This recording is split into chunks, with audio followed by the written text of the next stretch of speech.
नमस्कार मंडळी, रामकृष्ण हरी. चला, संध्याकाळ झाली. शेतावरून आल्यामुळे पाय कुसतात आपले पावसाच्या पाण्याने. म्हणजे माझे स्वतःचा त्रास झाला आहे चिखलामध्ये असल्यामुळे.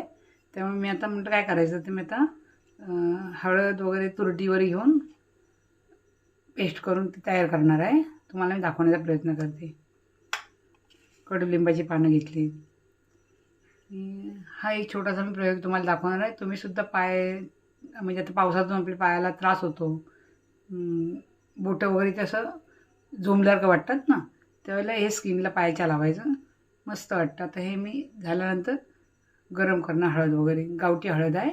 चला तुम्हाला दाखवण्याचा प्रयत्न करते. यासाठी मी थोडंच करते. ॲलोवेरा घेतले एक, गावठी हळद, तुरटी घेतली थोडी, आणि कडुलिंबाची पालं होती माझ्याकडे होती ना ती, आणि पॅराशूट.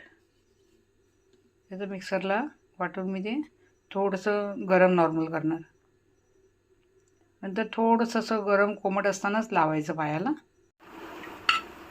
असं मी गरम केलं. ते थंड झालं की गाळून छोट्याशा बरणीमध्ये, अशा बरणीमध्ये भरून ठेवणार. हे पहा, मी तेल केलं, छोट्याशा बरणीत भरून ठेवलं. आता हे आपल्या पायांना हाताच्या स्किनला लावलं तरी चालतं, पण पाय आपले पुसतात ना पावसातून, मातीमध्ये तर पुसतातच गावाला. त्यामुळे हे मी केलं आहे. असं तुम्हीसुद्धा करून बघा, मस्त वाटतं आणि सकाळी खूप बरं वाटतं या तेलामुळे. कसं वाटलं कमेंट करून नक्की सांगा. चॅनलला लाईक, शेअर, सबस्क्राईब करा.